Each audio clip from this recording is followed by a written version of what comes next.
The Hecherim. Okay, we're looking at Egypt, and this specifically the seventh day from the Exodus. Because what happened on the seventh day? The splitting of the sea. In many ways, it was kind of the culmination of the Exodus, because that's when all the Egyptians drowned. The punishments, the plagues that occurred on leaving Egypt, but this is the definitive end. They're never coming after you again. It even says that they were shown the bodies. Like, where'd they all go? Like, what is this magic trick? And they're like, no, look, here are the bodies. They're gone. The whole thing starts because we're looking at a verse from the book of Yeshaya, so Isaiah. And it talks about that there's going to be a time when basically when Mashiach is going to come, the sea's going to split, the river is going to split, etc. And then we have, as we had with the first maamer that we did that was similar to this, it was comparing the future redemption to the Exodus. And the question, of course, is, why are we comparing the two? It seems like the future redemption is going to be so much more than the Exodus. It doesn't seem like it's comparable. So why are we bringing this in here? The maamer went through, it had little details that were different, right? So the 7 streams versus just the 1 or /12. The ocean splitting into 12 and 7. We have about some of the miracles. The wolf lying with the lamb, that's going to happen in Messianic times, and it didn't happen in the times of the Exodus. So going through the different questions that we have, why are you pretending they're the same thing? Now, of course, we have to figure out what's actually going on with the splitting of the sea, etc. So that way we could see what's the spiritual dimensions of it, etc. We have to remember the Exodus from Egypt, but a lot of the rabbis, the sages, say that it also includes the splitting of the sea. So it's not just enough to say like, oh, we were slaves and we were free, but we also have to remember basically the miracles that go along with it. That's part of the remembering the Exodus. It's highlighting the significance of the splitting of the sea. So it's not just a thing, it's its own kind of moment that would have to have a separate remembrance to it. Again, like we had with the other one, we have the original occurrence, whatever occurred the first time.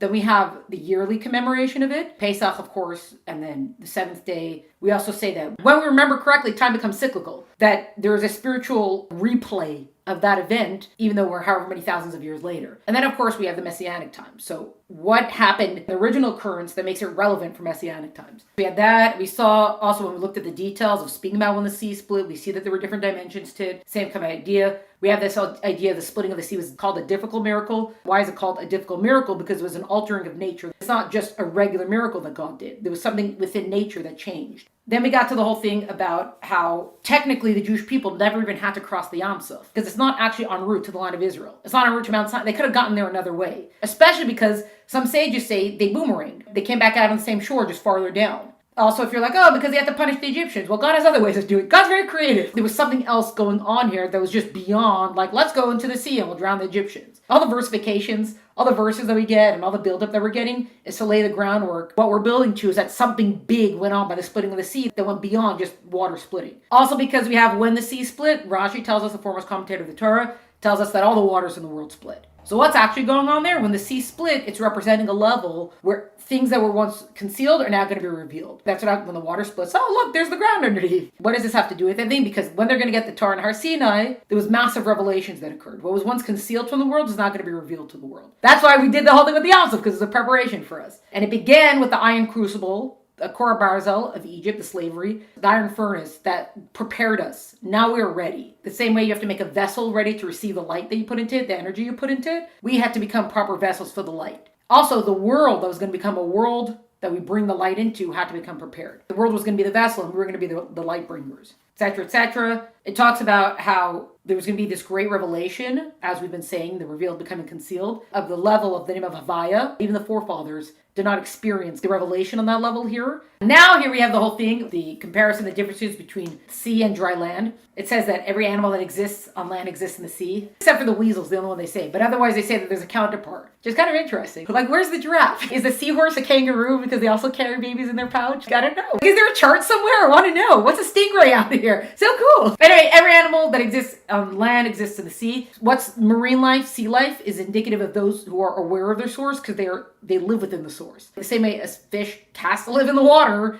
and it knows this water sustains me. It's a spiritual counterpart for that, especially the more spiritual beings. They know where their life source is coming from. They know they are godly beings. God is it. We don't exist outside of God. Versus dry land, where we specifically cannot be surrounded by our life source. We come for the ground, but God forbid we cannot be surrounded by it. Or else there's the end of terrestrial life. It's those that think themselves as being independent beings, because we seem to not exist within the life force. Even with that, though, God has specifically created the world that there should be a division between these two types of realities. That's what we have the seashores for. Ocean life is for the ocean, terrestrial life is for terrestrial life. Even at the splitting of the sea, that there was a crossover moment here, the style of ocean living, of knowing the source, God is it, even though that reality now became part of the land, God still kept it separate. We're in dry land within the ocean. It's not like we just walked through the ocean, we survived walking through the ocean, right? We're dry land within the ocean, still part of the ocean, but still the self-styled independent entities. Because God specifically wanted the world to be like that. He wanted us, the terrestrial life, to think that we're independent and then choose him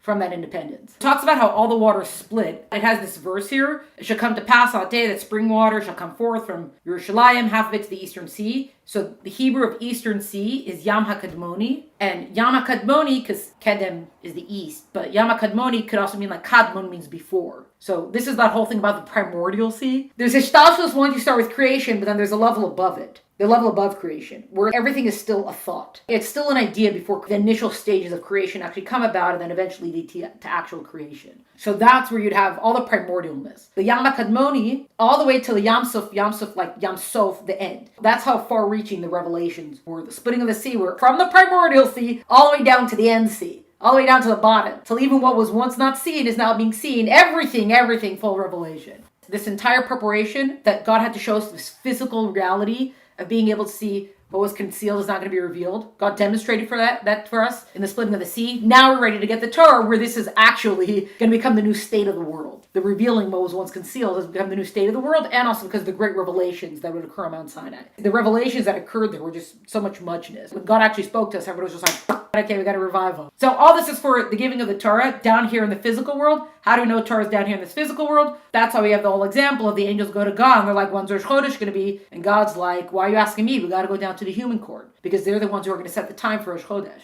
The first mitzvah that we're given is Rosh Chodesh. Because if you think about it, Rosh Chodesh is blessing time itself. So not just like a specific physical thing, but time itself should be something that we sanctify. Using it the right way, etc. The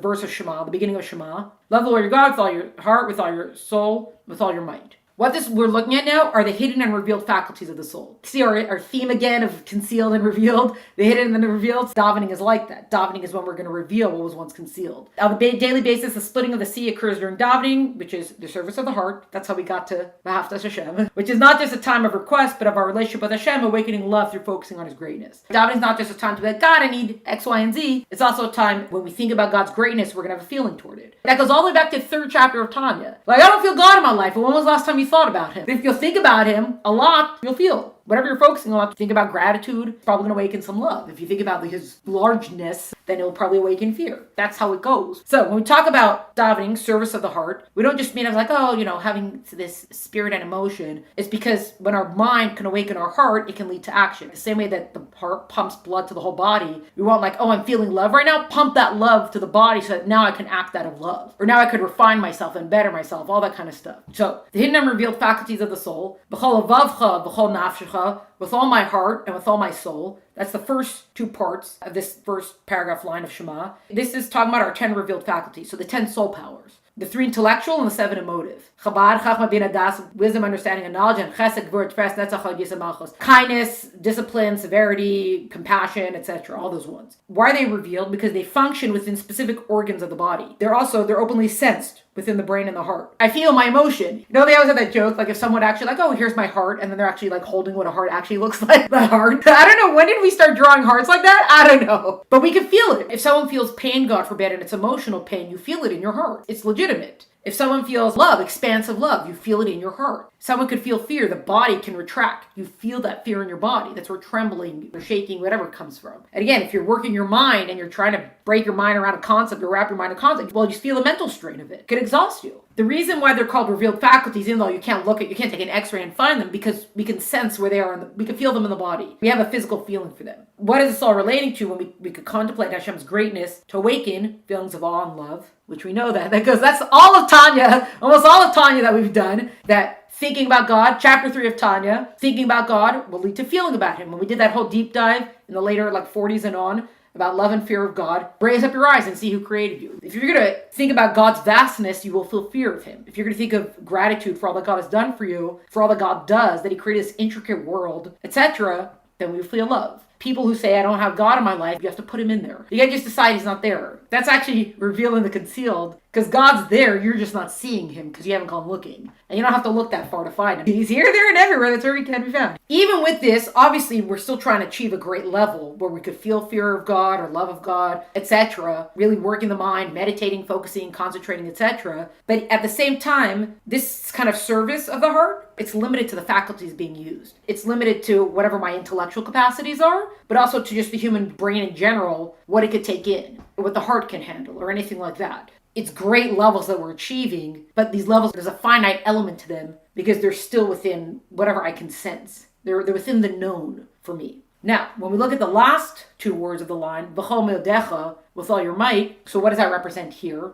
We already know it's kind of trying to take stuff to the next level. Last maamer was don't limit yourself. Go beyond your limits. By saying that, oh, this is good for me. This is what I can do. There's a story of, like, you have a bunch of students in yeshiva who were studying back in the day, and then a wagon driver comes in. It's like, oh, my horse is stuck in the mud, I need help trying to pull it out. The students are like, oh, no, we can't help you. He said, yes, you could, you just don't want to. There's a difference between can't and don't want to. So usually when we limit ourselves, it's because in truth, we don't want to. It's not a matter of could or not. We kind of like, I'm not, even if it's deep down, it's because I don't really want to. Either because I kind of know what it's going to take to do it, or I actually don't believe myself that I can do it, or whatever it's going to be. I'm not ready to go there. Usually, I think it was in the 40s also, that nothing stands in the way except your own will. So if you're going to want it, and we're talking about in this regard, we're talking about in our service and in what we could achieve with our minds and our hearts, etc. It's whatever we're going to allow ourselves to achieve, that's what we could achieve. And even if you want to go from level 1 to 50, maybe you can't go from 1 to 50 overnight, but you could go from 1 to 2, and from 2 to 3, from 3 to 4, 4 to 5, etc. And all of a sudden, 50 is getting much closer than it used to be. So we're looking at v'chol me'odecha in this regard. We're talking about revealed and hidden faculties. V'chol me'odecha, these are our hidden faculties. What's called a hidden faculty? What we call will and delight. Ratzon is a will. In modern Hebrew, you say, I want something. So Ratzon is your will, the things that you want, and delight, things that you take pleasure in, that you enjoy. Will is the most forceful of all the soul powers, and delight is the highest of the soul powers. When we did the 10 soul faculties, there's 2 more levels that go above that. One is called will, your want of something. When you want something, it's all of a sudden like your body is just going for it, and you're like, wait a second, this doesn't make sense. Why am I so into this right now? Whatever it is, that's where will comes from. It's kind of like even beyond determination, but basically kind of like that. And then delight, when I take pleasure in something. When someone laughs, there's no self-awareness in a moment of pure laughter, because that goes all the way down to the core of a person. Very deep stuff here. I don't need psychology, we have it right here, all in Chassidus. There's no self-consciousness in a moment of genuine laughter, genuine pleasure. It's almost like nachas doesn't have like a good, there's no good translation for it. The pleasure that a parent takes in a child when they do something to give them nachas, there's not a real translation for it, because it's not something, it's not just like pride. It's something that's beyond description. These are things that are even higher levels. Why are they considered that? Because both of these can encompass any part of the body. These are all-encompassing feeling. Pleasure is something that's felt in all the self, and will is something that's felt in all the self. It's not openly sensed in any one organ. It's not like, oh, my mind has the will right now. It's like your body feels it. That desire for, like wanting to go after something. So the whole of a person wants something. The whole of a person delights in something. This is trying to create an intense desire for Hashem and a deep pleasure from connecting to Him, which is beyond our limited faculties. You're taking the revealed faculties up to the farthest that they can go, but then there's a point that goes beyond that. And that's where want and delight or pleasure come in. These are, okay, obviously they're very high levels, but there's a level of just delighting in God just because it's delight in God. No strings attached to it. It has nothing to do with like, oh, I feel deep love for God because He gave me X, Y, and Z, or He did X, Y, and Z, wonderful world to create, etc. like that. It's just like, just being connected to God is it's just an absolute delight. I want nothing but you. And look exactly where that's going to take us to. Do these look familiar a little bit? These phraseologies, the versifications. My flesh and my heart yearn for you. Hashem is the rock or strength of my heart and my portion forever. Flesh, the body, heart of the soul. So my flesh and my heart yearn for you, as in my body and my soul yearn for you. We are now hitting the level that goes beyond that level above. And not just that, but it's a level of forever. When we can reach that level, we've now reached the level because we're not limited by the revealed faculties anymore. When we go to a level beyond that, it's an eternal level that we're reaching to. The sentiment of this love is we're reaching something that's more eternal, forever. That's why we have, remember the verses? Who have I in heaven, and with you I desire no one else on earth? We have this all in the last maamer. You see how they overlap, the sister maamers. And then the whole thing with the Chassidic writes, the love expressed in besides you I wish for nothing, means that one should desire nothing other than God, not even heaven or earth, as expressed by the Rebbe in a state of dveikos, so in a state of deep concentration. I want nothing at all. I don't want your Gan Eden. I don't want your Olam Haba. I want nothing but you alone. I just want you. What is the you? There's no name to you. There's no description to you. Because you is I'm talking about your essence, yourself. I'm not even talking about like, oh, let's go have fun together because you're so much fun. Well, fun is now an external factor of me. It's only a part of me. What if I'm not being fun right now? You don't want to be friends with me? You don't want to be with me if I'm not being fun? Well, you don't want to be with me if I'm not whatever? Even if subconsciously, if someone says something to us in that kind of way, either we say it as a joke or something in the back of our minds. We're like, oh, so if I wasn't being funny right now, we wouldn't be hanging out. That's the difference between I want you. There's no external factors to you. You is the essence of you. It's the core of you. What we're trying to reach is this level of love for God. What we want to reveal, because it's a will, desire that's deep inside of us. It's the light that's deep inside of us that I just want you. I don't even want your Gan Eden and your Olam Haba, and even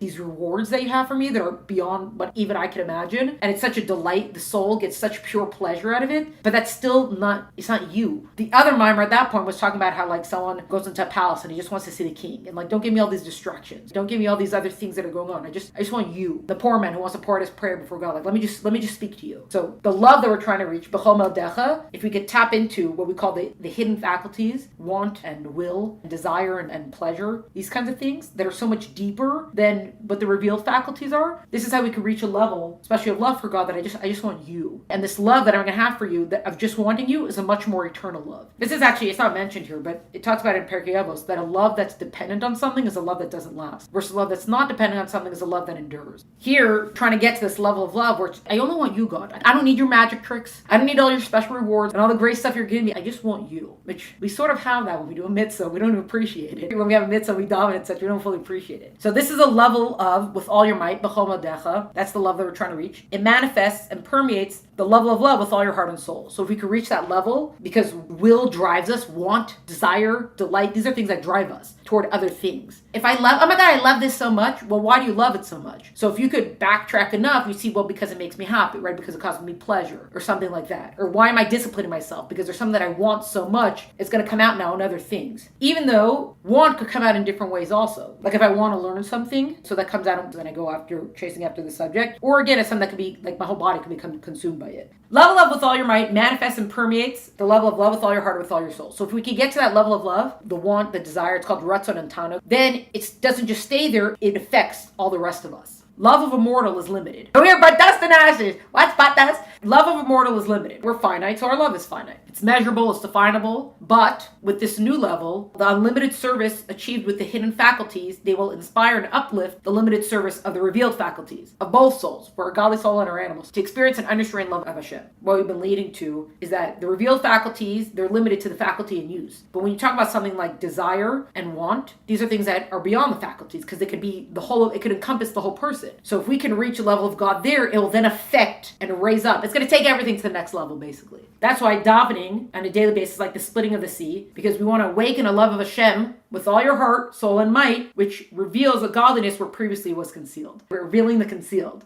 If we can get into ourselves on that deep of a level, of the level of the want, the desire, we can raise everything up. And all of a sudden we're achieving loves of God that were not there before. But the fact that we could achieve them show us maybe they were actually there. We just didn't know it yet. You don't know what you're capable of until you try. That's davening. That's Kriyas Yam Suf on a daily basis. Now, check this out. So remember at the Haggadah, you have that part. Pesach, what is this? Matzah, what is this? Mar, what is this? You go through each of those three things. When it talks about matzah, it says matzah. Doshanu ochlim, we eat it. Why do we have matzah? Al shum shelo hispik b'tzeka shel v'sen lachmetz ad shenigla alem melech machem lachem hakadosh baruch hu golam. Why do we eat matzah? Because the dough wasn't able to rise before the king of kings. Melech malchem lachem, king of kings. The Holy One, blessed be, revealed himself to them and redeemed them. What are we looking at here? It's talking about the King of the Kings, the Holy One, blessed be, revealed himself to them. When did God reveal himself to us? By the Exodus, when it came time to take us out. God himself took us out. It also talks about how by the last plague, God swept through Egypt, with all the hosts, etc. We say that when God revealed himself, it's b'chvodo v'atzmo. So it's like all his might and glory is kind of what it's saying here. It's breaking it down. When we look at these words, that like God himself came down in all of his glory, etc. The word b'chvodo, kavod, it's talking about what we call malchus. Malchus is kingship. Malchus to Ein Sof. Ein Sof means without end. So it's an ultimate like essence of God. We have Atzmo, talking about Atzmos of Ein Sof. Atzmos means the essence. Chassidus always goes to the Atzmos. The Atzmos is you. The essence is you. It's the core of who the person is. They're just you. There's no description of you. Because you is talking about you, the essence of you. Malchus, what's Malchus? We say Malchus is kingship. Melech, Machem, Lachem, Melech. The word Melech, king. When we say that Malchus, kingship, that means the way Hashem manifests as king of creation. We already know that there's different ways that God kind of relates to the world. There's different attributes that we see on display. We refer to God as the King of Kings, or the King of the King of Kings. Malchus, this is how God manifests as king of creation. Ein Sof, Ein means nothing, Ayin, nothing, and Sof means end. The Yam Sof,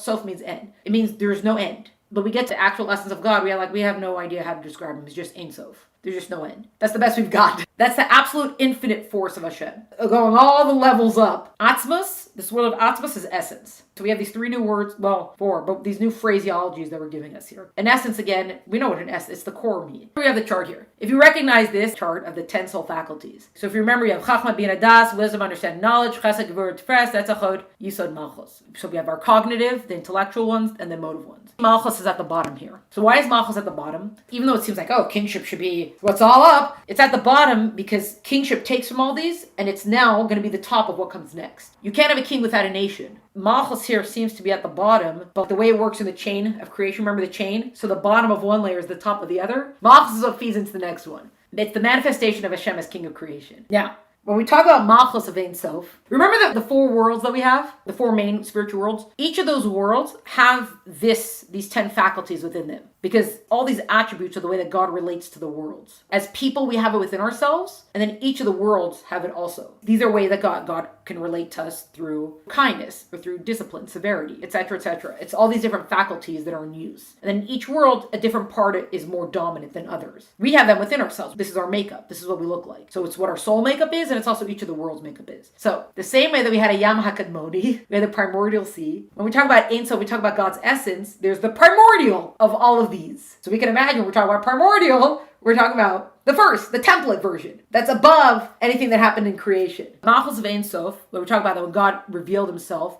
like all of him, his mind, his glory, and etc., all of him was revealed. What are we talking about?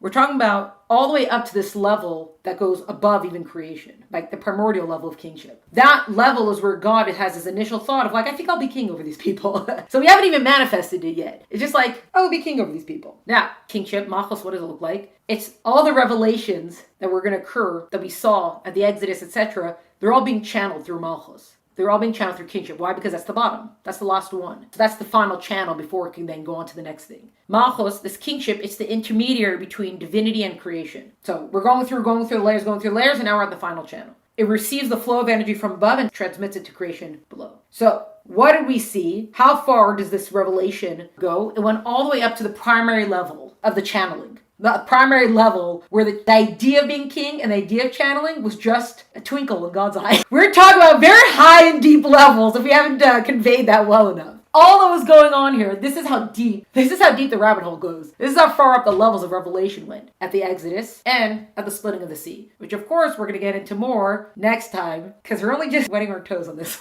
Okay? Good job, everyone.